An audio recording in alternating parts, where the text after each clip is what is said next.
안녕하십니까. 네, 반갑습니다. 우리 상훈 대표님, 우리 동현 대표님, 선부 대표님, 그리고 우리 동현 대표님, 이렇게 검정 화면을 안 보여주고 밝은 화면을 보여주셔서 감사합니다. 민수 대표님.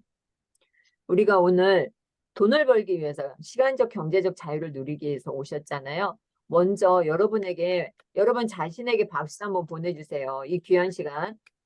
참석을 해주셨는데 감사하죠. 그리고 내가 이 시간을 통해서 무엇을 가져갈 수 있는지 한번 강사님의 귀 기울여 들어보세요. 오늘 MPL 전문가 심선보 대표님을 모셨습니다. 우리 박수로 환영해 주세요. 안녕하세요. 네, 안녕하세요. 심수라고 합니다. 네, 네, 화면 공유해 주시면 되겠고요. 우리 심선보 네. 대표님은 오늘 여러분이 내가 이 MPL 강의를 듣고서 행동할 수 있도록 만들어 줄 거예요.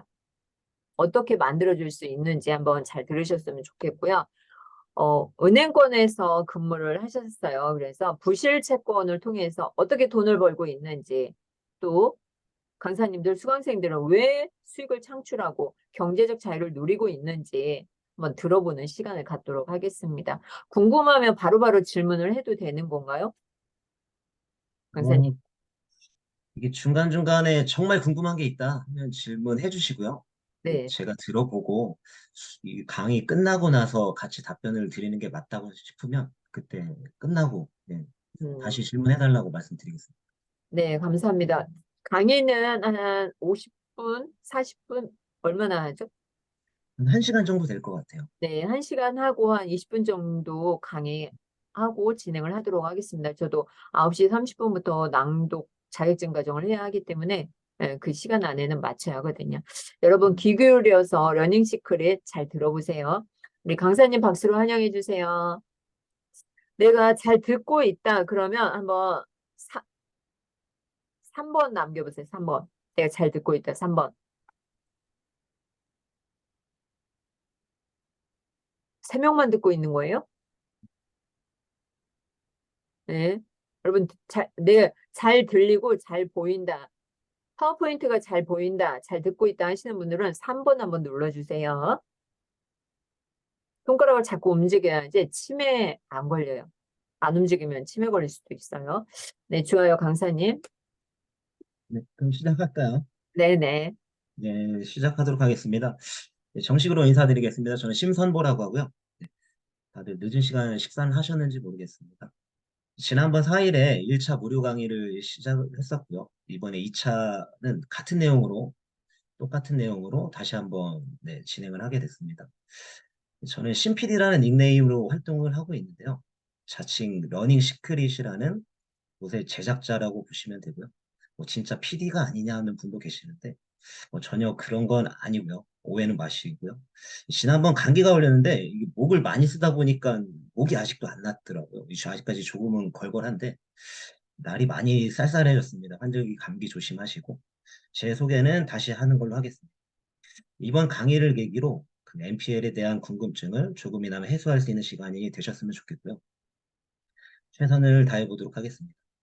그 NPL이라고 하면 조금은 생소하신 분도 계실 것 같은데요. 이게 우리가 대부분 은행에서 대출을 받으신 경험들이 한 번씩은 있을 거예요. 은행에서 대출을 받고 그 다음 달부터 이제 이자를 납부를 하잖아요.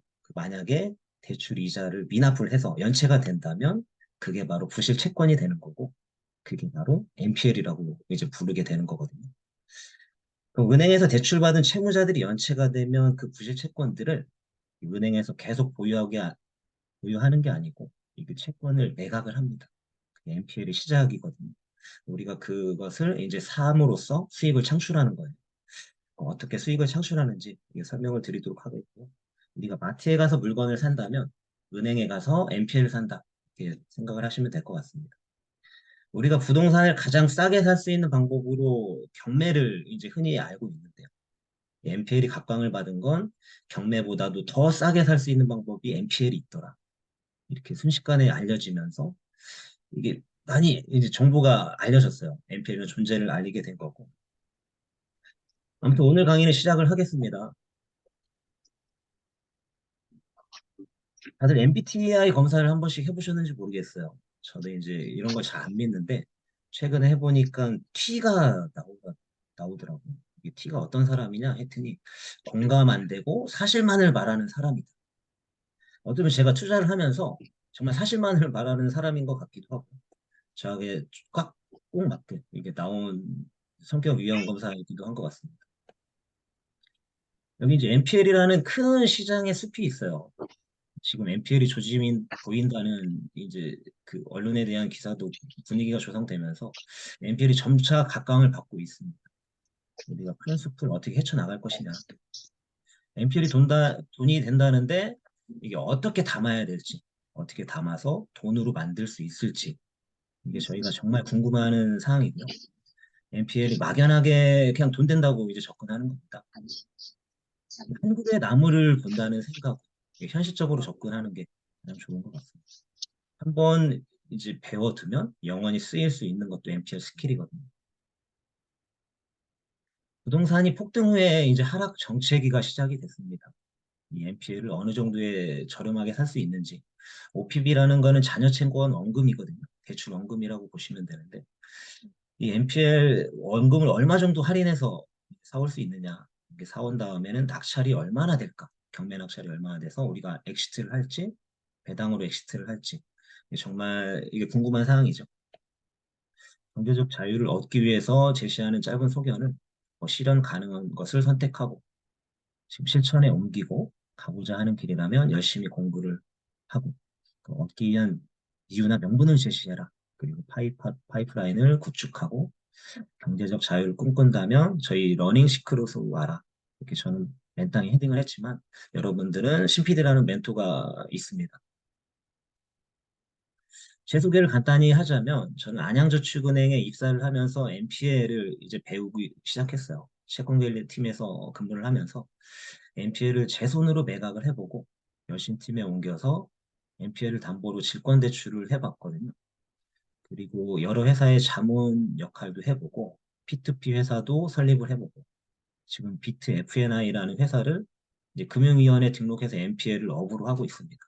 러닝 시크릿을 운영 중이고 공인중개사 자격증도 보유하고 있습니다. 최근에는 글쓰기에 취미 붙여서 브런치 스토리의 작가로도 참여를 하고 있습니다. 저는 부동산 박사나 교수가 아니고요. 강의 전문가도 아니고 실무를 경험을 해본 사람입니다. NPL을 처음부터 끝까지 NPL을 팔아도 보고 NPL 담보로 질권대출도 해보고 NPL을 사보기도 하면서 다양한 실무 경험을 해봤습니다. 그렇기 때문에 여러분 앞에서 이렇게 자신 있게 말할 수 있는 거고요. 제가 쓴 전자책인데요. 초보를 위한 NPL 투자 가이드, GPL 투자 파이프라인을 만들다. NPL만 있는 게 아니고 GPL이라는 게 또 많이 각광을 받고 활성화가 돼 있어요. NPL은 부실채권, 그리고 GPL은 정상채권이라고 보시면 되고 시중에 유통되는 책이니까 교보문고나 뭐 알라딘, S24에서 뭐 만나볼 수 있습니다. 가격도 8,000원에 저렴하고요. 한 번쯤 읽어보시면 웬만한 강의보다 더 도움이 될 거라고 생각이 돼요. 네, 메모해뒀다가 한번 꼭 읽어주시기 바라겠습니다. 본테크만이라는 유튜브를 이제 운영을 하고 있고요. 지금 러닝 시크릿이라는 단톡방을 운영하고 있습니다. 지금 회원은 150명 정도 되는데요. 계속해서 유입되고 늘어나고 있는 중입니다. 계속해서 발전하고 있는 러닝 시크릿이니 관심 갖고 지켜봐 주시면 감사하겠습니다. 오늘 NPL의 순서는 NPL의 역사부터 개념, 그다음에 장단점, 뭐 투자 목적, 투자 방법, 유의사항까지 순차적으로 살펴보도록 하겠고요. 그 NPL의 역사라고 한다면 NPL은 IMF를 빼놓을 수가 없거든요. IMF와 직결된 이게 NPL이기 때문에 외환위기로 쭉 거슬러 올라갑니다. 그 당시 어떻게 됐냐? 뭐 대기업들마저도 우후죽순 줄도산을 했죠. 그다음에 이제 부실채권이 쌓이다 보니까 한국자산관리공사에서 이게 부실채권을 매입을 했는데 이게 한계가 왔던 거예요. 긴급하게 자산 유동화에 관한 법률을 제정을 해서 어떻게 했냐? 외국계 헤지펀드를 국내에 들여옵니다. 뭐 론스타니, 뭐 뉴비리지 캐피탈, 모건 스탠리, 골드만삭스. 우리가 이제 많이 알고 있는 외국계 사모펀드인데요. 외환은행의 위기 때 이제 론스타르 회사가 또 이게 나타나서 NPL을 널리 알리게 됐죠. 그래서 아직까지 NPL 하면 론스타를 연상시키게 됩니다. 천문학적인 수익을 남기고도 다시 또 소송을 제기했죠. 이게 우리의 NPL을 알리는 시기이고 알려지기 시작한 때인 것 같습니다. 본격적으로는 2008년 이후에 이게 바젤 2가 시행이 되면서 이게 NPL 매각이 본격화됐어요. 1금융권에서는 자체적으로 ABS를 발행해서 채권을 정리를 하다가 이게 감당이 안 됐던 거죠. 부실채권 매각의 필요성이 부각돼서 1금융권을 중심으로 이게 공개 매각을 하기 시작합니다. SPC라는 자산 유동화 전문 회사가 이제 설립되고 그쪽에 이제 공개 매각을 했던 거죠. 그래서 AMC와 SPC에서 다시 채권을 매입하면서 NPL이 더 활성화가 된 거거든요. 그래서 NPL이 활성화된 건 2008년 이후다. 이렇게 보시면 되고. 이금융권들은 기존에 이제 한국자산관리공사, 캠코로만 매각을 하다가 그러다가 이제 소규모 AMC나 개인들한테 부실채권을 매각하기 시작했습니다. 저도 2009년도부터 제 손으로 저축은행에서 NPL을 매각하기 시작했거든요. 그게 NPL이 시작이라고 보시면 될 것 같습니다. 지금은 개정대부업법의 영향으로 2016년 7월 25일부터는 이게 등록 대부 회사만 이제 자본금을 갖춘 회사한테만 부실채권을 매각을 할 수 있게 돼 있어요. 아직까지 변함없이 이 규정을 지켜오고 있습니다. 그럼 우리가 흔히 알고 있는 NPL이란 도대체 뭐냐? 이게 영문의 앞글자를 땁니다. NPL, 약자죠. 무수익 여신, 부실채권, 고정이하 여신, 이게 모두 다 같은 말이거든요. 이게 정식적인 뜻은 이게 부실 대출금과 부실 지급 보증금을 합친 거다. 이렇게 정의를 내리고 있습니다. 대출금이 회수 가능성이 없거나 부실화된 채권을 의미하는데 쉽게 말해서 아까도 서두에 말씀드렸듯이 우리가 은행에서 대출을 받으면 이게 연체가 되고 2회 이상 연체가 되면 기한이익이라는 게 상실이 돼요. 상실이 되고 대출을 해주었다가 이자가 들어오지 않는 채권이 바로 NPL 채권이다. 이렇게 보시면 될 것 같습니다. 은행에서는 대출 채권에 대해서 건전성 분류를 하거든요. 정상, 유주의, 고정, 회수임은 추정 손실 5단계로 분류를 하는데 위에서 보면 고정 이하 여신이라고 했어요. NPL. 그렇기 때문에 정상, 유주의를 제외한 고정, 회수임은 추정 손실 요 3단계에 해당하는 채권이 바로 NPL이 되는 거거든요. 3개월 이상 연체된 여신을 말하는데 이 분류표를 저희가 알 필요는 없어요. NPL이라는 거는 고정으로 분류된 채권 이하를 말한다. 이렇게 단순하게만 알아두시면 좋을 것 같고요. 대출을 해줬는데 이자가 안 들어오는 채권이다. 그게 NPL이다. 알아두시면 좋을 것 같습니다. 그럼 은행에서 NPL이 되면 부실채권이 발생되면 담보가 있는 채권도 매각을 해요. 왜 채권을 매각을 하냐 이게 궁금하실 텐데요. 거기에 대해서는 이게 두 가지 지표가 굉장히 중요합니다. 고정이하 여신 비율, BIS 자기자본 비율.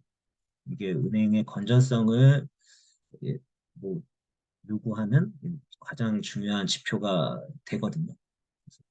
이 지표를 유지를 하기 위해서는 채권을 매각을 해야 되고 부실채권이 쌓이다 보면 유동성에 이제 문제가 생겨요. 회수 기간이 지연이 되거든요. 경매 기간이 보통 1년 정도 걸립니다. 은행에서 아무리 담보가 있지만 이 담보권을 실행을 해서 경매를 신청을 한다면 경매 신청부터 배당으로 대출금을 회수할 수 있을 때까지 기간이 1년 정도가 소요가 되는 겁니다.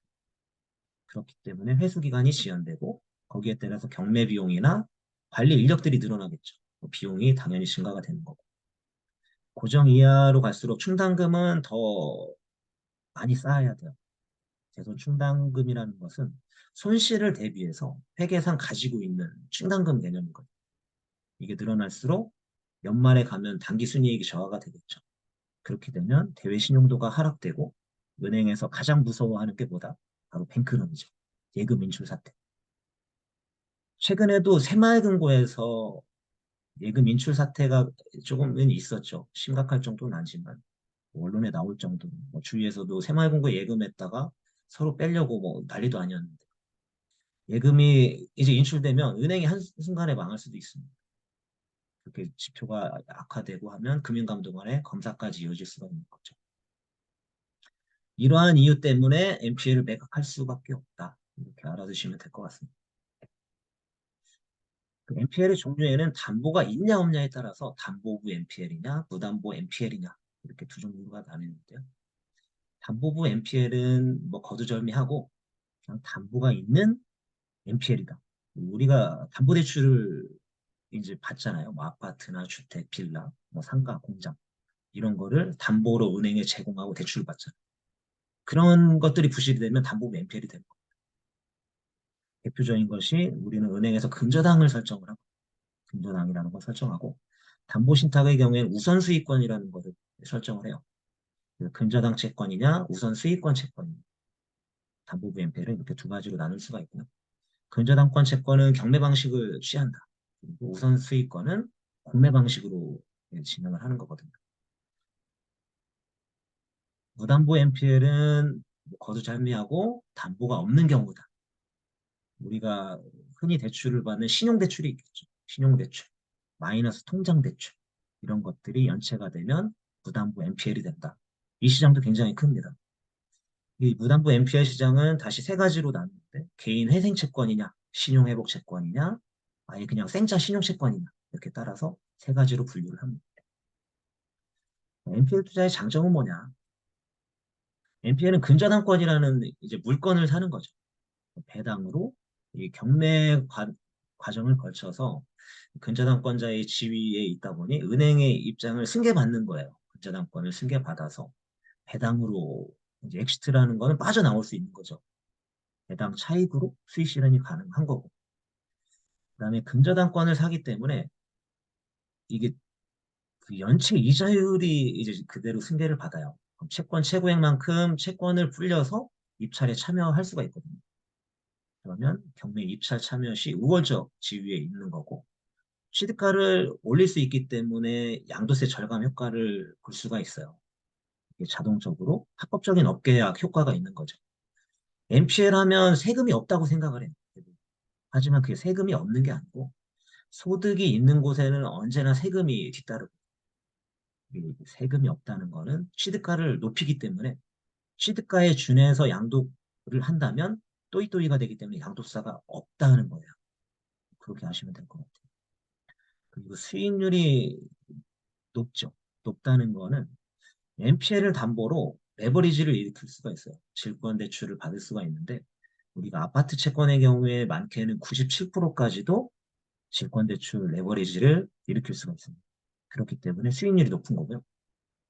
NPL의 단점으로는 이게 물건의 종류가 제한적일 수가 있어요. 이제 누구나 선호하는 지역이 다 비슷하거든요. 뭐 강남 노른자 땅에 있는 뭐 꼬마 빌딩, 뭐 좋은 우량의 물건을 사기가 다 원하겠죠. 그러한 물건만 보다 보면 찾기가 굉장히 어렵겠죠. 그래서 제한적이다 뿐이지 물건은 종류는 많고 다양합니다. 근저당권을 이전할 때는 비용이 발생된다는 거. 그리고 금융기관이나 유동화 회사로부터 매입을 할 때는 협상이 조금 어렵겠죠. 팔고자 하는 어떻다? 물건을 파는 사람은 비싸게 팔려고 할 거고 물건을 사는 입장은 물건을 싸게 사려고 할 거예요. 그 이제 매입 협상이 어렵다는 것은 거기에 이제 합의점을 찾아야 되는 거죠. 너무 싸게 살려고 해도 안 되고 너무 비싸게 팔려고 해도 우리는 안 살 거거든요. 적정한 합의점이 형성이 돼야 매입도 할 수 있다는 거. 그리고 마지막 단점으로는 예상 낙찰 금액을 정확히 분석하지 못하면 손해가 발생될 여지가 있죠. MPL이 무조건 돈이 되는 건 아닙니다. 손해도 발생될 수 있다. 이렇게 아시면 됩니다. MPL의 채권의 종류는 아까 말씀드렸듯이 담보부 MPL, 무담보 MPL 이렇게 있는데 무담보 MPL은 다시 세 가지로 나뉜다고 했죠. 첫째로 그 매입 단가 가장 높은 게 개인회생 채권입니다. 개인회생이라는 것은 개인회생 인가결정을 이제 받게 되면 3년에서 5년간 일정 금액을 이제 상환을 하게 됩니다. 성실납부를 해야 채무를 면책을 받는 건데 채무자의 상환 의지가 굉장히 높은 채권이에요. 그렇기 때문에 매입 단가가 첫 번째로 높은 게 개인회생 채권. 다음으로 신용회복 채권은 이제 최장 8년까지 분할 상환 약정을 통해서 채무를 상환하거든요. 개인회생 채권보다는 상환 기간이 길기 때문에 이건 두 번째로 매입 단가가 높고 세 번째로 가장 낮은 거는 뭐다? 그냥 아무것도 없는 그냥 생짜 무담보 신용채권이다. 우리가 아는 신용대출, 마이너스 통장대출, 신용카드 채권 이런 것들은 1차 시장, 2차 시장, 3차 시장도 있어요. 채권을 매입해서 신용정보 회사에다가 위탁 또 추심도 줍니다. 보수를 제공하고. 시장에서는 담보부 NPL이 주를 이루고요. 하지만 무담보 NPL 시장도 무시 못한다는 것만 알아두시면 좋을 것 같습니다. NPL 투자의 목적은 뭐냐? 처음으로는 배당이 되겠죠. 무조건. 배당 또는 유입. 두 개 선택적 투자가 가능한데요.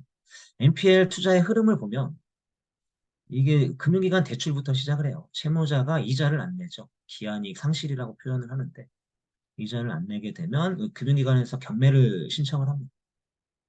그럼 이 경매가 신청된 채권을 어떻게 한다?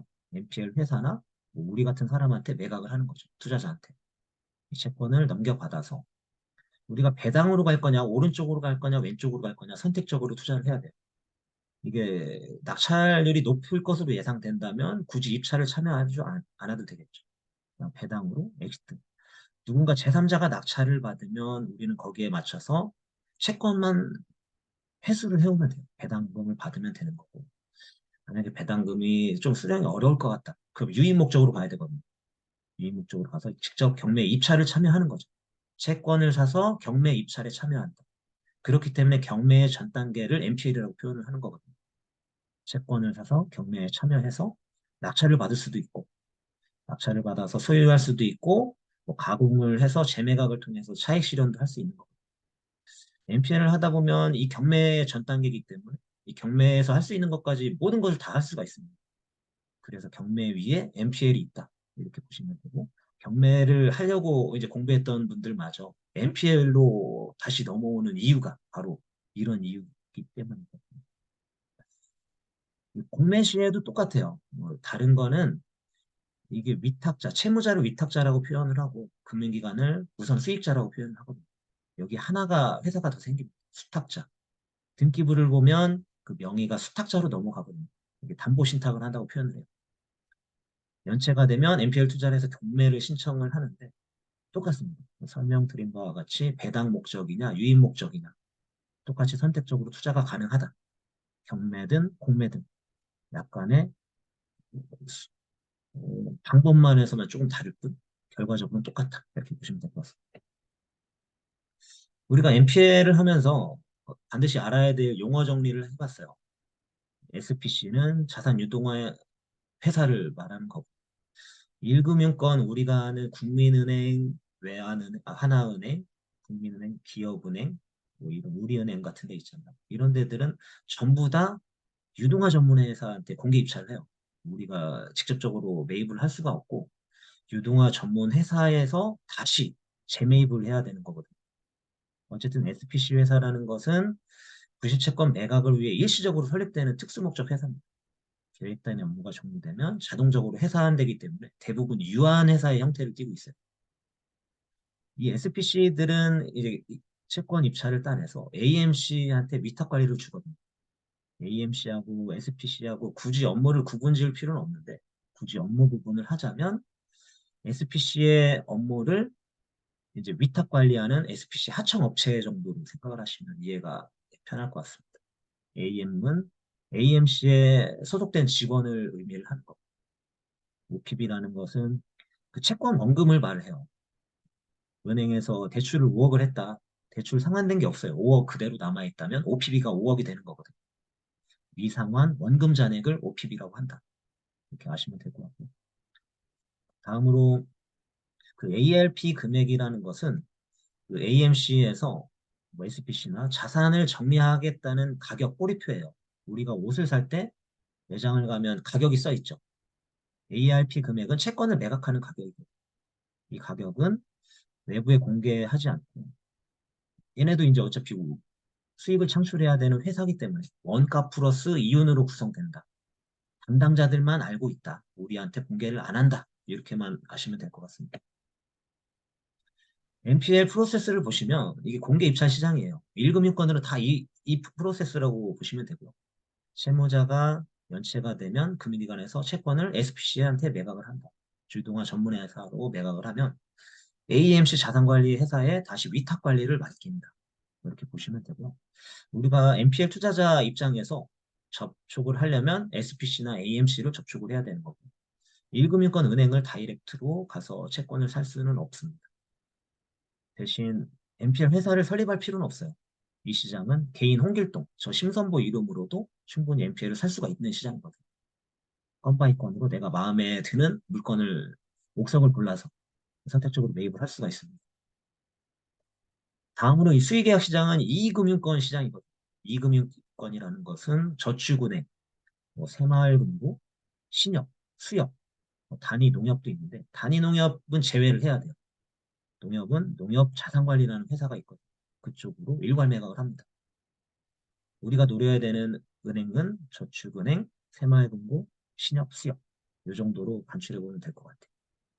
그중에서 가장 메리트 있는 게 저축은행이죠. 저축은행 채권을 선호하는 이유가 금리가 높아요. 연체 이율이 높기 때문에 첫 번째 타겟이 저축은행이 될 수밖에 없는 거고 저축은행은 또 볼륨도 커가지고 채권 금액이 큰 채권들이 많아요. 어쨌든 이 시장은 우리가 은행에서 직접 거래를 할 수 있어요.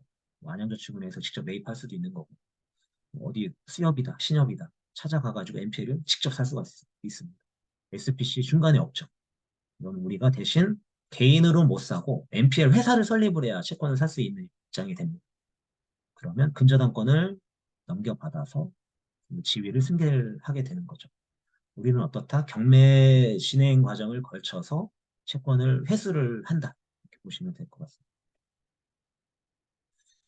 피담보 채무의 확정이라는 것은 근저당권이 저당권화 돼야 된다. 이렇게 보시면 되는데 이걸 설명드리면 좀 이해가 어렵다고 하시더라고요. NPL은 무조건 경매를 신청한다. 보시면 돼요. 경매를 신청하는 순간 은행에서 피담보 채무가 확정된다. 채권을 매각할 수 있는 자격이 주어진다. 이렇게 보시면 될 것 같고요. 넘어가도록 하겠습니다. NPL 투자의 핵심은 이제 뭐니 뭐니 해도 NPL을 얼마나 할인돼서 사느냐가 관건이거든요. 할인된 금액. NPL 5억짜리를 뭐 4억 5천에 사느냐, 4억에 사느냐. 그만큼 싸게 살수록 수익이 이제 바로 직결되는 거거든요. NPL 투자는 경매와 공매, 바로 밀접적인 관계가 있죠. 그리고 배당 투자인 경우에는 핵심은 바로 경매 낙찰이나 공매 낙찰 금액이 되겠죠. 우리가 실권대출을 통해서 실권대출을 받으면 레버리지를 극대화하면서 수익률을 극대화할 수가 있겠죠. 97%까지도 대출을 이제 받을 수가 있어요. 그럼 내 에쿼티, 자기 자본금 3%만 있어도 투자가 가능한 거거든요. 현실적으로. 10억짜리 채권에 대해서 3%만 있어도 되는 겁니다. 9억 7천은 실권대출이 이렇게 내 돈 3천만 원 들여가지고 NPL을 할 수 있다. 굉장히 나이스한 겁니다. 그렇기 때문에 수익률이 100% 이상도 나올 수밖에 없어요. 경매 유찰 시에는 뭐 입찰에 참여해서 명도 가공, 재매각을 통해서 NPL을 이제 엑시트를 해야겠죠. 대신 이런 때는 유입을 할 때는 예상 비용이나 예상 기간을 이제 어느 정도 감안을 해서 현실적으로 투자를 할 필요가 있습니다. 예상 기간보다 현실적으로는 길어지는 게 현실이고 신이 아닌 이상 정확한 예측은 불가능하기 때문에 아무튼 조심을 해야 됩니다. NPL 투자의 방법으로는 온세일 방식이 가장 정통 방식이에요. 이금융권에서 살 때 채권을 양도 양수 방법으로 사거든요. 이거는 우리가 부동산을 사는 거랑 똑같아요. 계약금 10%를 지급을 하고 계약을 하죠. 그 다음 뭐 다음 달 90%를 내기로 계약을 하면 부동산 매매처럼 똑같아요. 소유권을 취득하는 게 아니고 대신 이거는 근저당권을 취득하는 거거든요. NPL의 정통 방식이고 이게 질권대출을 활용해서 내 돈 뭐 적게 들여서 투자를 할 수가 있는 거. 수익률을 극대화할 수 있는 거고. 소유권을 취득하지 않아도 된다는 게 가장 큰 장점이 되겠죠. 론 세일이 가능한 곳은 아까도 누누이 말씀드렸지만 저축은행, 신협, 수협, 새마을금고 등이 있다. 이금융권을 노려라. 이렇게 다시 말씀드립니다. 그리고 사후정산 방식이라는 것은 우리가 1금융권은 SPC 자산 유동화 회사로 매각을 한다고 말씀드렸잖아요. 이 방식은 그 유동화 회사에서 다시 채권을 사오는 방법이에요. 사후정산 방식이라고 표현을 하고 입찰 참가 이행 조건부 계약이라고도 다른 말로 쓰이고 있어요. 유동화 회사에서 다시 NPL을 재매입하는 방법으로 굳이 자본금 요건이나 규정에 맞춰서 NPL 법인을 설립할 필요가 없고 개인 홍길동 이름으로도 가능하고 그냥 일반 법인으로 페이퍼 컴퍼니로도 가능한 게 이 방법이거든요. NPL을 할인 매입하기로 하고 하지만 이제 이거는 무조건 경매에 입찰을 참여를 해야 돼. 내가 채권을 사면서 경매에 입찰을 참여하는 거죠. 이것도 똑같이 계약금 10%가 일반적인데 그럼 계약금 10% 내고 만약에 내가 경매를 못 받는 경우가 있어요. 경매 낙찰을 못 받으면 이 경매를 못 받으면 그때는 계약이 없었던 걸로 되거든요. 소급해서 계약금 돌려주고 그럼 뭐 손해보는 건 없겠죠. 손해보는 거라고는 그동안 투입되면서 했던 뭐 시간이나 뭐 노력이 뭐 물거품이 되는 거지만 금전적으로 손해는 없습니다. 낙찰 시에 표면상으로 드러나지 않아요. 이게 가끔 이제 경매건을 보다 보면 경매 낙찰가가 터무니없이 높게 낙찰이 되는 경우가 있어요. 최저 입찰가가 5억인데 10억에 낙찰이 되더라. 이런 어떤 미친놈이 낙찰을 받았나 뭐 이렇게 생각을 할 텐데 거기에는 어떻다? 이런 사후정산 방식이 숨어 있는 거거든요. 알 사람만 아는 거죠. 일반 사람이 볼 때는 그냥 미친놈이 낙찰 받은 걸로 아는 거고 아는 사람은 아, NPL을 사서 경매 입찰 받았구나. 뭐 이렇게 알 수가 있는 거거든요. 그럼 낙찰 금액과 채권을 매입한 금액을 차액분을 양수인이 나중에 돌려받아요. 채권을 5억에 사서 6억에 낙찰을 받는다. 그럼 1억은 나중에 돌려받는 거고 일종의 페이백 방식이다. 이렇게 표현을 합니다. 하지만 이거는 차액 약정금이라는 독소 조항이 있는데요. 이거는 이제 유동화 회사에서 이게 나쁜 짓을 하는 경우가 있죠. 이게 차순위에 대한 금액하고 차이를 네가 보존을 해라. 예를 들어서 내가 채권은 5억에 샀지만 5억에 사서 6억에 낙찰을 받지만 2순위로 경매 입찰 참여자가 5억 5천에 낙찰받는 경우 낙찰이 이제 차순위로 들어오는 차순위 신고를 하는 경우가 있죠. 낙찰을 못 받죠. 그럼 나는 유동화 회사 입장에서 채권을 5억에 팔았어요. 5억에 팔지 않았으면 2순위가 5억 5천에 들어왔죠. 5천만 원을 더 벌 수가 있었던 거예요. 유동화 회사. 그 5천만 원에 대해서 그 채권을 매각한 자하고 계약을 하는 거죠. 야, 5천만 원의 차액에 대해서 100%를 네가 보전을 해줘.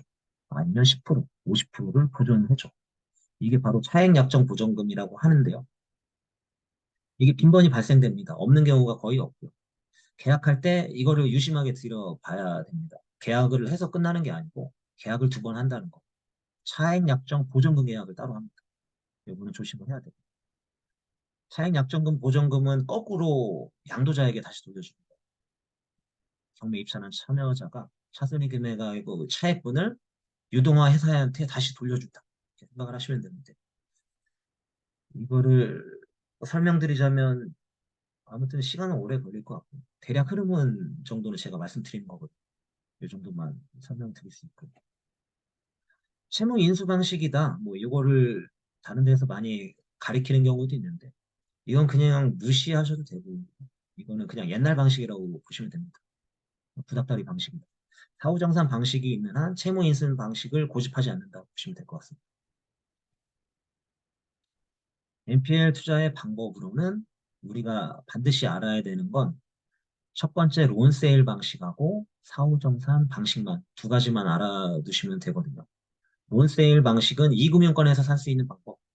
사후정산 방식은 1금융권에서 다이렉트가 아니고 SPC나 AMC, 자산유동화회사나 자산관리회사에서 다시 재매입을 하는 경우가 가능하다. 론세일을 하려면 NPL 회사를 설립을 해야 되는 거고 사후정산 방식을 하려면 개인이 직접도 가능하다. 이렇게 보시면 되는 거고요. 예, 채무 인수 방식은 굳이 알 필요가 없다. 다시 말씀드립니다. NPL 투자의 주의사항으로는 피할 수 있는 물건은 반드시 피하라고 저는 말씀을 드려요. 간혹 채권 중에 뭐 유치권이다, 법정지상권이다, 지분이다, 뭐 이상한 권리침해상이 있는 제한 물건들이 있는 경우가 있어요. 경매 고수들은 이런 물건을 뭐 풀 수도 있겠죠. 그런데 경매하고 NPL은 엄연히 다르거든요. 이게 NPL은 우리가 레버리지를 항상 일으켜야 된다는 생각을 가지고 있어야 됩니다. 수익률을 높이기 위해서는. 이거를 유치권, 뭐 어려운 제한 물건을 덕지덕지 붙은 거를 깨트리려고 하는 게 아니고 우리는 이 채권을 가지고 실권대출을 받을 생각을 무조건 해야 돼요. 그렇기 때문에 질권대출 회사, 금융회사에서는 조금이라도 여지가 있는 제한이 되는 그런 물건들은 아예 질권대출을 안 해주려고 합니다. 그러니까 반드시 피하고. 개인 투자자들이 간혹 NPL 투자회사에 투자하는 경우가 있어요. 세금이 없다고 생각을 하시는데 서두에 말씀드렸듯이 소득이 있는 곳에 세금은 없더라. 이자 소득세는 비영업 대금 이익에 해당돼서 27.5%가 발생이 되는 거고. 이게 어쨌든 뭐 노출이 되는 순간 나중에 추징이 될 수가 있다는 거. 반드시 알아두시길 바라겠고. NPL 투자를 할 때 NPL 법인한테 이제 질권 투자를 하는 경우가 있어요. NPL 법인을 믿어야 되는 거고 투자도 서로 믿어야 가능한 건데 이게 공동 투자를 반드시 조심해야 돼요. 깡통 질권만 덕지덕지 이제 붙여주는 경우가 있거든요. 개인들은 질권 설정만 되면 그냥 안전하다고 생각하는 경우가 많아요. 하지만 이게 10억짜리 채권에 대해서 15억을 설정하면 뭐 하겠어요? 나중에 배당을 못 받을 수도 있고 배당받을 채권 대비 투자 금액이 더 큰 경우에는 반드시 조심하시고 브릿지 자금이다 단기 투자 상품이다 뭐 3개월이다 2개월이다 해서 투자를 받는 경우가 있어요. 이런 경우에 그 원칙대로 빠져나오지 못하더라고요. 기간이 장기화될 수 있는 거는 항상 염두에 둬라. 유의 목적의 NPL 투자는 반드시 조심을 하시고 이것도 장기화될 수 있는 여지가 충분하거든요. 그다음에 배당의 리스크도 뭐 주의사항이라면 주의사항이라고 할 수 있습니다. 지금 NPL 시장은 어떠냐? 이게 2조까지 쪼그라들었던 시장이 지금 5조의 부실채권 시장이 다시 열릴 것이라는 기대감이 굉장히 이제 많이 가지고 있어요. 부동산 시장이 상승세에는 NPL이 뭐 그냥 씨도 없이 메말랐던 상태였거든요. 왜냐하면 부동산이 계속 상승기였기 때문에 NPL이 나오지 않았었어요. 채무자들이 이자가 연체가 될 것 같으면 재대출을 받아요. 1억을 대출했던 거를 1억 5천을 받아서 옮기는 거죠. 자고 일어나면 또 부동산이 오고. 그럼 2억 대출로 받아서 또 계속 옮기는 거죠. 은행에서는 연체가 없겠죠. 지금까지 이렇게 오다가 작년 레고랜드를 기점으로 어떻게 됐어요? 폭락 아닌 폭락 세태를 겪다가 지금 장기적으로 이제 침체가 계속되고 있는 중이거든요. 뭐 언론에서 반등이 된 거 아니냐, 뭐 이런 아파트는 뭐 조금 이상 현상도 나타나긴 하는데 아직 안 끝났죠. 고금리가 아직 안 끝났습니다. 어쨌든 5조 부실채권 시장이 다시 열린다는 기대감 때문에 다들 NPL로 다시 몰리고 있습니다. 몰리고 있고. 말씀드렸듯이 작년 하반기 레고랜드 사태를 기점으로 작년 10월이죠, 정확히. 뭐 9월 정도부터 조짐이 보였는데 부동산 시장이 이제 하락되고 침체되면서 이제 뭐 그 기간이 계속되고 있습니다. 이게 언제까지 갈지, 뭐 내년도 뭐 계속될 것 같다, 뭐 이런 말들이 굉장히 많습니다. NPL 시장이 점차 부각이 되고 있고 이게 가장 문제가 되는 게 바로 PF 대출 채권이죠. 우리가 아는 건설 자금 대출, 건설사들이 줄도산이 이제 지금 우려가 되고 있어요. 정부에서 어쨌든 이걸 지푸라기라도 잡고 끌고 가고 있는데 이게 언제쯤이면 이제 이게 계속 끌고 가는데도 한계가 있거든요. PF 채권이 이제 터지게 되면 이게 잇따라 채권들이 우후죽순 나올 거라고 예상이 되거든요. 지금 자산운용사나 사모펀드다, 뭐 대규모 자금을 동원해서 다들 NPL 블라인드 펀드만 연신 조성을 하고 있어요. 지금 뭔가를 할 수 있는 금융시장이 아니거든요. 금융기관이 지금 잠정 휴업이라고 보시면 되고, 금융회사들마저도 지금 투자처가 없어서 그냥 손가락 빨고 있습니다. 그냥 NPL만 들여다보고 있어요. NPL 펀드만이 살 길이다. 그래서 자금만 계속해서 연신 모으고 있고. 다들 NPL에 관심 없던 그런 회사들마저도 NPL 시장으로 계속해서 진입을 하고 있습니다. 개발이 중단된 사업장들을 노리는 거.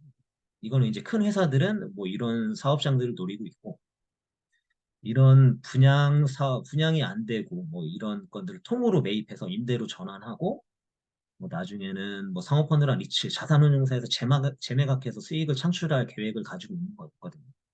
NPL을 저가에 매입할 수 있는 가장 좋은 기회라면 기회가 오고 있고요. 뭐 리모델링이나 증개축을 통해서 밸류애드를 통해서 음, 임대 수익률을 맞춰서 통키 매각으로 이제 통매각을 이제 노릴 수밖에 없는 거고요. 어쨌든 큰 회사들은 이런 큰 물건을 보고 저희 같은 개미 투자자들은 작은 물건을 노려야 되겠죠. 이런 뭐 PF 채권을 개인들이 담을 수는 없습니다. 거기에 따라서 나오는 개인 채권들, 뭐 가계 채권들, 뭐 아파트, 뭐 빌라, 주택, 뭐 이런 작은 채권들을 하나씩 정도는 담아야겠죠. 어쨌든 개인은 대규모 자금이 동원이 어렵죠. 어렵습니다. 이게 경매 절차에서 유리한 고지를 선점한다는 생각으로 접근을 해야 돼요. 우리가 채권을 쓸어 담겠다고 덤벼봤자 우리가 감당을 못하는 시장, 현실적으로 접근을 하고 NPL이라는 한 그루의 나무를 본다는 생각으로 접근하셔라. 처음에 서두에 말씀드렸습니다.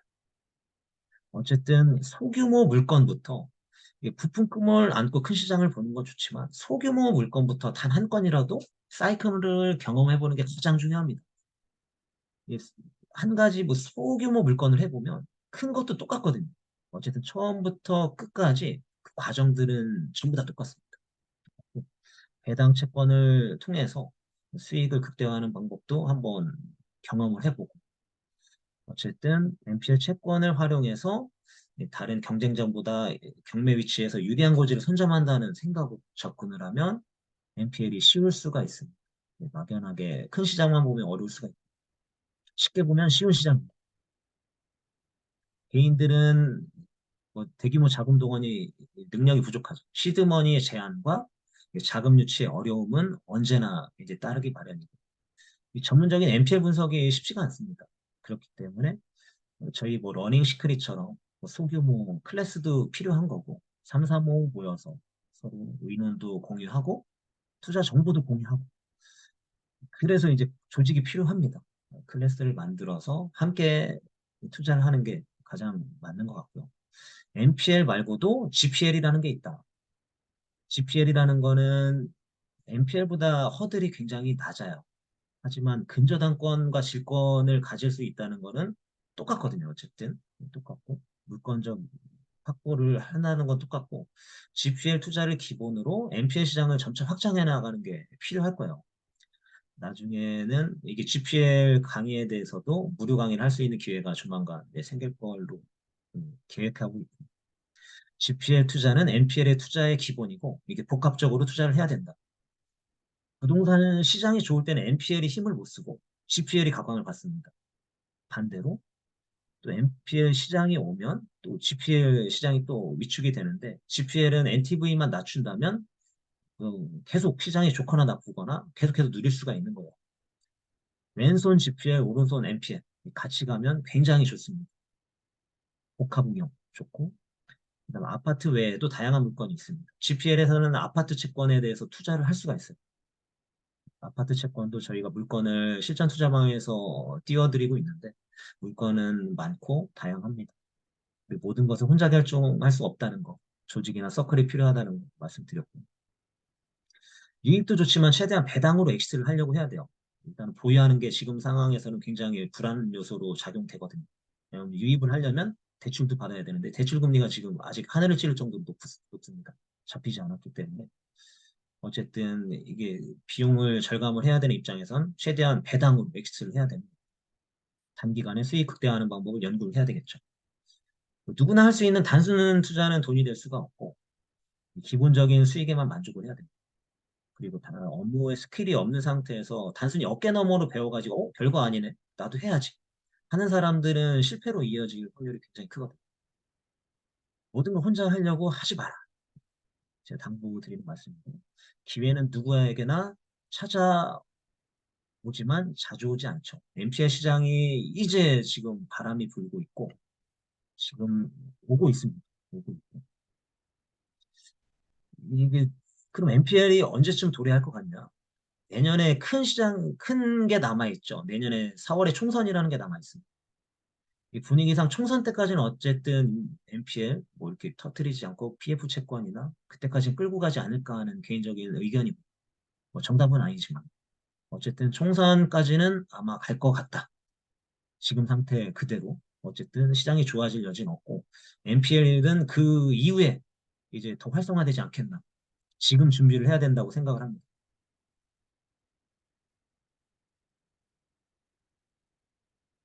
NPL 투자의 포인트는 이 경제 흐름과 이제 부동산 시장의 이게 흐름 패턴을 파악할 필요는 있어요. 대신 우리는 전문가가 아니기 때문에 어쨌든 우리는 경제 흐름과 뉴스에 관심을 가질 수밖에 없는 거죠. 꼭 관심을 가져야 이 NPL 흐름도 보이는 거고. 어쨌든 고정관념을 깨트리는 것이 필요합니다. 다양한 방법을 접촉해야 돼요. 접촉해야 되고 누구나 할 수 있는 거 말고 다른 것도 하려고 노력을 해야 됩니다. NPL이나 GPL 시장이 지속적이지가 않습니다. NPL 시장 말씀드렸죠. 부동산 호황일 때 NPL 죽 썼어요. 죽 썼고. 지금 부동산 시장이 안 좋기 때문에 부동산이 지금 각광을 받는 거거든요. GPL하고 NPL을 적절히 활용해서 운영을 하면 좋다. 투자 접기는 언제냐? 바로 지금이고 지금 준비를 해야 된다. 말씀드립니다. 시드머니나 투자 스킬이나 영업 삼박자가 모두 맞아야 됩니다. 이론은 백날 공부해봤자 학원 강의 막 전전하면서 지금 저희 강의도 오신 분도 분명히 있을 거예요.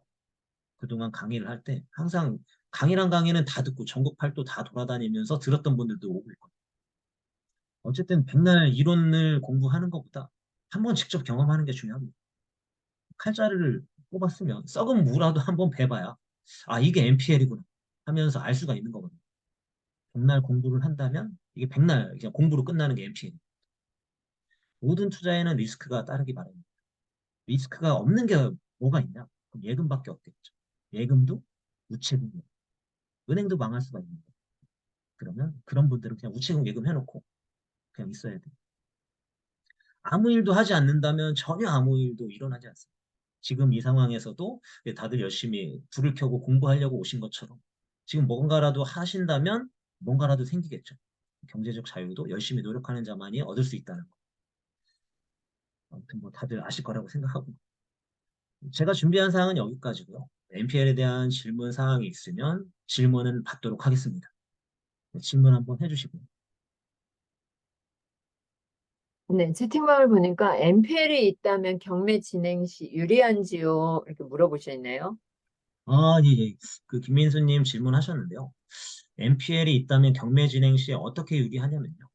NPL이 없이 그냥 경매로 참여할 때 우리가 경매 사이트 보고 뭐 10억짜리가 7억에 떨어진다고 해요. 그럼 7억보다 조금 높은 가격에 쓰려고 하겠죠. 뭐 7억 언저리로 쓰려고 하는데 그게 경매라면 NPL은 반대로 근저당권을 사오는 거예요. 그럼 감정가 10억짜리 물건에 대해서 예를 들어서 8억 4천 정도의 근저당권을 사온다.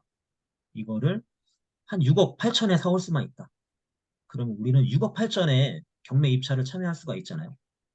그리고 채권은 8억 4천까지 채권 최고에 설정돼 있기 때문에 시간이 지나면 8억 4천까지 연체이자가 쌓여서 채권이 불어나요. 그럼 우리가 단순하게 6억 8천에 샀지만 저희가 8억 4천에 입찰을 참여하는 거죠. 그러면 7억 언저리로 입찰을 하는 사람보다 우리는 8억 4천에 입찰을 한다면 누가 낙찰 확률이 크겠어요? 7억 5천에 낙찰을 붙는 것보다 우리 6억 8천에 사와서 입찰을 하는 거죠. 그러니까 유리하다는 거, 이게 경매의 전 단계가 바로 NPL이라는 것도 그래서 드리는 게 바로 NPL입니다. 설명이 됐을지 모르겠네요. 다음 질문 있을까요? NPL이 경매보다 좋은 이유는 어쨌든 이 낙찰 확률을 높일 수 있는 거죠. 우리가 경매로 발품을 팔다가 제가 아는 지인들도 작년 연말부터 경매를 보려고 한 20번 넘게 참여한 사람들이 있어요. 발품 팔면서 검토하고 이 부동산 임장 갔다가 경매를 참여하는데 맨날 이게 2순위 뭐 3순위까지는 해봤는데 한 번도 낙찰을 못 받다는 거예요. 하지만 NPL은 채권을 사기 때문에 내가 7억 5천에 참여하는 게 아니고 나는 6억 8천에 사서 8억 4천에 입찰을 참여할 수가 있거든. 좋은 이유는 입찰 확률을 높일 수 있다는 거죠. 아, 경매 대표님, 시 그러면 여기서 제가 궁금한 게 있는데, 우리가 왜 네. 자동차나 집 살 때 채권을 사잖아요. 예, 예. 근데 만약에 집이 6억이야. 그럼 네. 거기에 대한 채권은 네. 되게 싸잖아요. 한 뭐 300이나 뭐, 아니면 뭐 아, 500이나 뭐 이렇게 하잖아. 그럼 우리가 그게, 진짜로 집을 사는 게 아니고 그 채권을 샀다가 파는 건가요? 그렇죠. 이제 채무자가 예를 들어서 10억짜리 네. 주택에 대해서 예를 들어 7억을 대출을 받는다고 해요. 7억. 7억을 받고 은행에서는 8억 4천 정도를 근저당권을 설정을 한다고 예를 들게요. 예를 들면 은행에서 7억짜리 채권을 만약에 6억 5천에 판다고 해요. 심선보한테. 그럼 저는 6억 5천에 채권을 사요. 근저당권을 사고 소유권을 바로 취득하는 게 아니거든요. 근저당권을 사서 8억 4천 범위 내에서 경매로 입찰을 하는 거죠. 만약에 입찰을 참여했는데 9억의 경매가 들어오는 사람이 있다. 그럼 저는 8억 4천까지 회수를 하는 거죠. 채권을 회수하고 빠져나오는 거. 이게 배당으로 엑시트 하는 거고. 만약에 8억 4천에 내가 참여했는데 나보다 높게 쓴 사람이 없다. 그럼 저는 8억 4천에 낙찰을 받는 거죠. 하지만 나는 채권을 얼마에 샀다? 뭐 6억 5천에 샀다. 이렇게 생각을 하시면 되겠죠. 그러면 적은 비용으로 채권을 살 수가 있는 거예요? 채권을 만약에 10억짜리 채권이라면 9억 7천까지 대출을 받을 수가 있어요. 채권을 담보. 근저당권을 사올 때 내 돈은 10억이 들어가는 게 아니고 90%, 뭐 90%. 97%까지도 대출을 받을 수가 있다. 아주 좋은 질문 주셨네요. 돈이 네. 많아야 NPL을 할 수 있나요? 네. 돈이 많아야 꼭 NPL을 할 수가 있는 건 아니고 돈이 많으면 당연히 NPL 물건을 많이 담을 수는 있겠죠. 하지만 NPL을 현찰 들고 가서 은행에서 사는 사람은 없어요. 일도 없어요. 일도 없고 NPL을 매입하는 사람들은 다 수익률을 높이기 위해서 실권 대출을 받거든요. 돈이 많아야 되지도 않고 많게는 뭐 90%, 97%까지도 실권 대출을 받을 수가 있고 대출이 어떻게 되냐? 근저당권을 담보로 은행에서 질권을 설정해서 다시 그 채권을 담보로 대출을 해줘요. 이해가 되셨을까요? 근데 집이 두 채, 세 채 있으면 대출이 안 되는 거 아니에요? 아, 그렇게 보시면 안 돼요. 이거는 소유권을 취득하는 게 아니고 네. 이거는 채권을 사는 입장이거든요. 채권을 NPL 채권을 뭐 아파트 100채, 1000채, 만채 사도 그런 건 없어요. 없고 배당으로 엑시트 한다면 당연히 뭐 상관없는데 나중에 취득을 한다면 그때는 문제가 되겠죠. 취득. 취득. 네. 근저당권만 설정하니까. 그렇죠. 은행에서 뭐 집이 뭐 한 채인 사람한테도 대출을 해주지만 두 채, 세 채, 뭐 네 채 다 대출을 해주거든요. 비율이 다르겠지만. 어쨌든 그 대출 비율하고 전혀 상관이 없어요. 금융 뭐 대출 LTV나 DTI 뭐 이런 거 DSR 이런 거하고 전혀 무관한 게 NPL이거든요. 네, 여러분 잘 모르겠으면은 질문을 주세요. 우리 민수님이 질문 아주 잘해 주시는데 뭔가 좀 알아야 질문할 수도 있겠지만 내가 뭔가 몰라도 알아야 하니까 질문을 주셔야 하는 거죠. 그렇죠. 우리가 이제 오늘 NPL이 무엇인지는 강의를 통해서 배웠잖아요. 알고 있고 NPL 이거 뭐야? 막상 뭔가 궁금했잖아요. 근데 부실채권을 매각해서 그 근저당권 설정해서 사는 거잖아요. 그러면 내가 몇백만 원, 그냥 몇천만 원으로도 근저당권 설정이 가능한 게 있나요? 그런 것도 가능하죠. 네, 1억짜리는 뭐 90%를 받는다. 그러면 9천만 원 대출을 받잖아요. 이 1천만 원 가지고도 할 수 있고 아파트 채권이다. 그럼 300만 원을 가지고도 할 수 있는 게 NPL. 물론 1억짜리 아파트 채권은 없겠지. 아니, 근데 예를 들어서 내가 그것을 9천만 원 대출을 받아서 1,000만 원 투자해서 샀어요. 그럼 그게 또 팔려야 되는 거잖아요. 경공매로 넘어가야 되잖아요. 이 모든 채권은 경공매 절차를 밟아요. 음, 이거 그럼 그때 매매가 되는 건가요? 매매가 되는 게 아니고 경매가 이제 NPL을 무시하고 경매를 생각한다면 경매가 나오면 어떻게 해요? 경매를 입찰받는 사람이 참여를 하죠. 낙찰을 받겠죠. NPL 채권은 은행을 승계받는 입장이니까 내가 은행이라고 생각을 하시면 편하고 내가 은행이다. 1인 은행이 되는 거다. 이렇게 생각을 하시면 돼요. 은행에서 대출을 해서 연체가 돼서 경매를 넣으면 누군가는 낙찰을 받잖아요. 누군가는. 네. 똑같죠. NPL을 승계를 받으면 누군가는 낙찰을 받는 음. 네, 우리 박씨님이 NPL 투자에 대해서 기본 전제를 모르시는 분이, 저 몰라요. 이거 처음 들어봤어요. 저 같은 부분이 많이 있을 거예요. 그래서 다시 한번 늦게 들어오신 분들이 한 절반은 되는 것 같은데, 한 30%는 되는데, 요점만 정리를 해서 다시 해주시면 이해하는 데 좋을 것 같아요, 강사님. 그러면 네. 어쨌든 뭐 NPL의 이 정의를 설명을 드리는 게 나을 것 같고. NPL이라는 건 뭔지를 뭐야? 모르니까. 예, NPL은 이 영문의 앞글자 non performing loan을 이제 약자를 따는데 은행에서 대출을 받으신 경험들이 한 번씩은 있을 거예요. 저도 뭐 은행 대출 없이 뭐 주택을 구입하진 않았거든요. 만약에 심선보가 아파트를 사기 위해 대출을 받아요. 그럼 제가 은행에 이자를 납부하겠죠, 매달. 매달 이자를 납부하는데 제가 뭐 수입이 안 좋거나 사정이 있어서 연체가 돼요. 은행에서. 그럼 이 연체가 된 채권을 매각을 해요. 아니면 매각을 안 하고 경매로 진행을 하겠죠. 경매로 계속해서 가지고 가면서. 이거를 은행에서 남겨두냐, 아니면 그 권리를 파느냐. 그 근저당권의 권리를 사는 거거든요. 은행 입장을 승계를 받는 게 NPL인 거고. 어쨌든 경매 절차는 똑같이 진행이 되는 거예요. 이해가 되셨는지. 대출이 해줬는데 연체가 되면은 그게 NPL이다. 내가 은행이 되는 입장이다. 이렇게 보시면 될 것 같습니다. 네, 되셨나요? 또 궁금한 거 있으면 예, 편하게 질문해 주세요. 이자를 내고 있어야 하나요? 이자를 안 내야지 이제 이자를 못 낸 사람들이 NPL이 되는 거거든요. 채무자 홍길동, 김갑동 뭐 이런 사람들이 쭈루룩 많을 거 아니에요. 은행 채무자들이 다 정상적으로 이자를 납부를 안 하고 뭐 100에 몇 명은 안 낼 거예요, 이자를. 그 사람들이 이제 부실 채권이 되는 거거든요. 그 사람들 채권만 판다.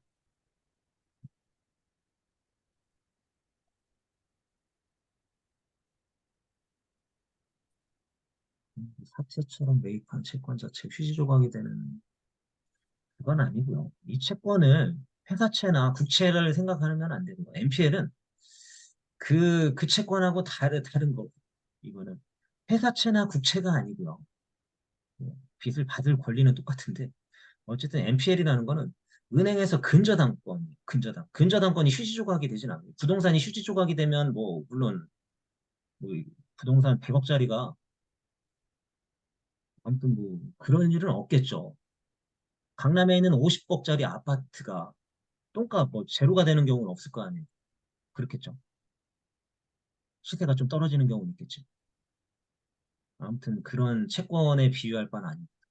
경매정보지에 있는 대출은행에 무작정 전화해서 물어보면 되나요? 라고 하셨는데, 뭐 그것도 가능합니다. 가능하고,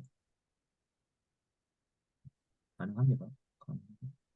채권만 사고 이자는 안 내는 건가요? 90% 대출받아, 대출은 내야 되죠. 은행에서 대출을 받고 이자를 안 내는 경우는 없어요. NPL 채권 대출도 똑같고, 그 이자 낼 여력은 좀 있어야겠죠. 제가 단순하게 설명하기 쉽게 3% 있어야 된다고 말씀드렸지만, 97%에 대해서 이자를 납부할 능력은 좀 있어요. 김하영님께 답변 드렸습니다. 아, 네, 강사님. 이렇게 많은 질문들이 올라오는데 우리가 이것을 이 시간에 다 질문을 받을 수는 없잖아요. 그렇죠. 그러면 음. 이 차후의 과정이라든가 이렇게 준비가 네, 되었을 네. 것 같은데, 예, 다시 설명드릴게요. 네, 강의를 이제 통해서 좀 더 네, 네. 구체적으로 알 수 있었으면 좋겠어요. 저희가 톡방을 또 운영을 하고 있어요. 톡방을 운영하고 있고, 어쨌든 톡방 운영은 차츰 설명드리고, 저희는 원스톱 코칭 클래스라는 이제 강좌를, 이게 지금 오늘은 무료 강좌이기 때문에 이 모든 것을 보여드릴 수는 없어요. 1시간 정도 준비한 거고. 3주 코스의 스케줄을 가지고 있습니다. 기본 개념부터 실무, 그 다음에 투자 방법, 창업 방법까지, 투자 사례까지 모든 걸 다 설명, A부터 Z까지라고 저희는 표현을 하거든요. 내가 NPL을 처음부터 배워서 내가 실무를 접하고 싶고 창업까지 하고 싶은 분의 한정을 해서 저희가 유료 강좌로 이제 수강하시는 분들을 모시고 있습니다. 3주 코스고요. 그다음에 어쨌든 이 기본 개념부터 투자 전반에 관한 거, 법인 설립을 어떻게 하고 영업은 어떻게 하고 어떻게 투자를 해야 되며 어떤 투자 케이스가 있고 사례별로 이제 다 배워볼 수가 있어요. 이런 일련의 과정을 개념부터 창업까지 이제 할 수 있는 강좌거든요. 3주 동안 서로 의사소통하면서 그렇게 수업을 할 예정이고요. 지금도 하고 있습니다. 지난 4일 날 무료 강좌 들으신 분들 중에서 유료 강의 신청하셔가지고 어제 2시간 진행을 했고요. 1주차, 2주차, 3주차 남았는데 뭐 강의를 듣고 나서 투자를 하고 싶고 정말 공투도 하고 싶다. 공투까지도 같이 이제 해보려고 하고요. 어쨌든 A부터 Z까지 다 끌고 가 드리려고 합니다. 모든 것을 다 알려드리려고 하고. 학원을 이제 보시면 MPL 학원이나 이런 데 다녀보신 분들도 있을 거예요. 가격이 단가가 한번 검색을 해보시면 거의 뭐 100만 원에 육박해요. 100만 원에 육박하고 아, 대부분 그 MPL 강의로만 끝나는 경우가 굉장히 많거든요.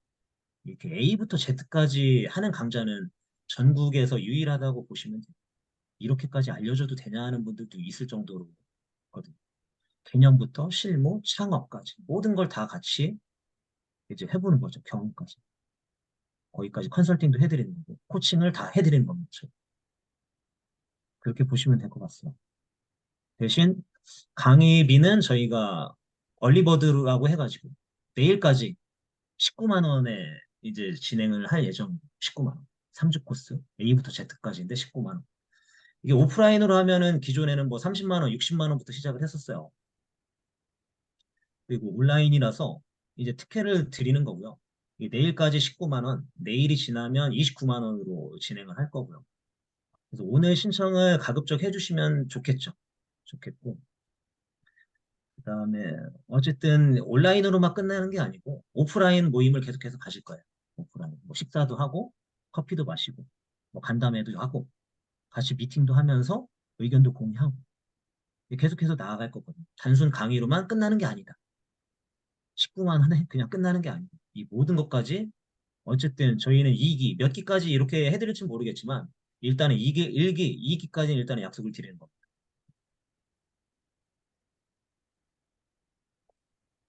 네, 신청서 보면서 설명을 해주시면 좋겠네요. 신청사요. 네네, 여기 제 채팅창에 드렸어요. 아, 이 저렴한 가격으로 들을 수 있는 기회네요. 네네. 그렇습니다.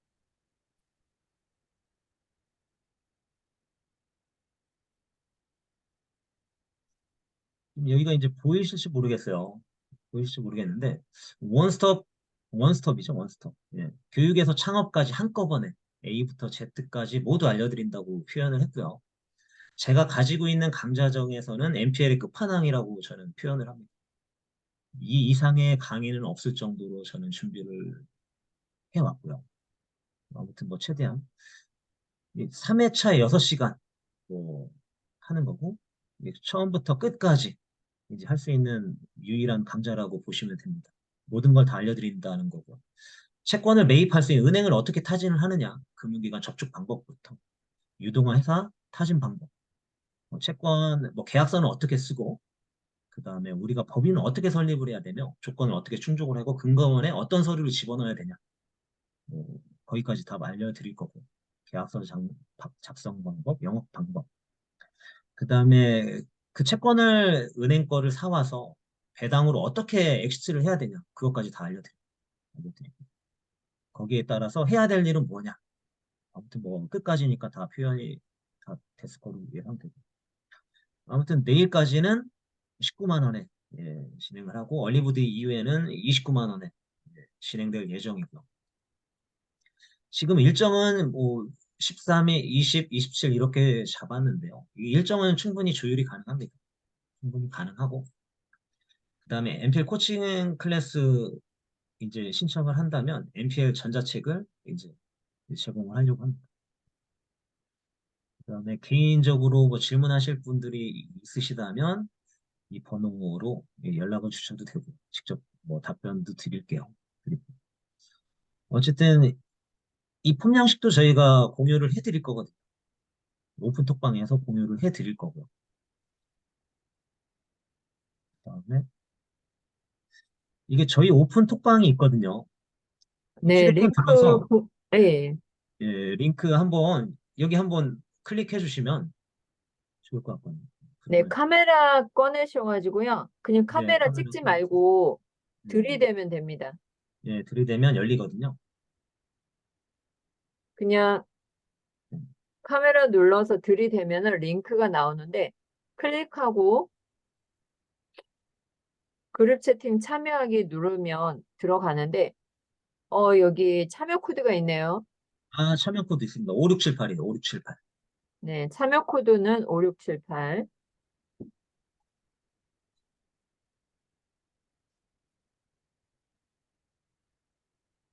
온라인 강의 들을 때 녹화본을 제공해 주시나요? 했는데, 한 사이클 코칭까지 한 사이클 코칭? 한 사이클 코칭이 어떤 거죠? 한 사이클 코칭. 아무튼 뭐, 코칭이라는 거는 이게 이론부터 영업 방법, 회사 설립, 뭐 여기까지고, 링크 말씀드릴게요. 그 알려드릴게요. 온라인 강의 때 녹화본은 1, 2회차는 제공을 해드려요. 3회차는 저희 투자 스킬이나 개인정보가 많이 들어가 있어서 그거는 못 드릴 것 같고요.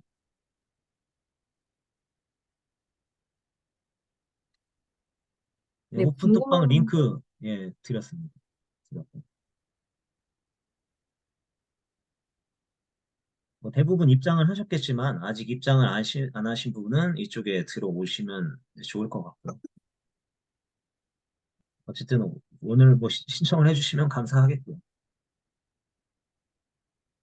그리고 그다음에 후기를 좀 남겨주시면 저희한테 큰 힘이 되거든요. 네, 오픈톡방에 들어오셔서 후기도 작성을 해주신다면 그 무료 전자책이 있어요. 그냥 전자책은 드리는 건 아니지만 그 소책자를 드리거든요. 무료 소책자를 드리도록 하겠습니다. 그리고 대표님 오픈톡방 참여 코드가 네, 뭐예요? 5678입니다. 5678. 5678. 네. 네, 네. 5678이고요. 실제 투자 모임이 있다고 했는데 실제 투자는 지금 강의를 참여하신 분들에 한해서 신분을 밝히고 이게 뭐 안면도 있으신 분들만 참여를 하고 있어요. 실제로. 이게 왜냐면 이게 실전 투자방이기 때문에 이게 저희가 정보도 많이 드리고 있는데 단순하게 무료 강좌를 듣고는 저희가 이렇게 초대는 안 하고 있어요. 대신 한번 연락 주시면 통화도 해보고 정말 투자하실 의향이 있다면 저희가 초대해 드리도록 하겠습니다. 그리고 강의 네. 후기 남겨주신다면 저희가 오늘 강의 녹화본 네, 공유해 드리겠고요. 무료 소책자 MPL 드리도록 하겠습니다. 후기 오픈톡방에 남겨주시기 바라겠습니다. 네, 후기는 10시 2강하고 네, 그다음에 우리 심선부 대표님 톡방에 남겨주시면 좋겠습니다. 그리고 돈테크만이라고 해서 유튜브가 있어요. 예. 유튜브도 구독을 해주시면 감사하겠습니다. 네, 감사하겠습니다. 네, 동영상 눌러서 이게 궁금한 거 이렇게 뭐 2분, 1분 이렇게 찍어놨으니까 네, 여러분들이 네, 그냥 보시면 좋을 것 같네요. 네, 시작한 지는 얼마 안 되셨는데 뭐 많이 찍어놓는 게 중요한 게 아니라 한두 건을 찍어놨어도 그것으로 조회수가 엄청나게 폭발을 하는 거죠.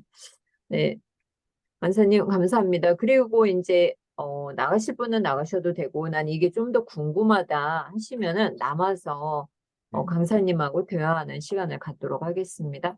네, 녹화는 여기까지 하도록 하겠습니다. 감사합니다. 네, 감사합니다. 네.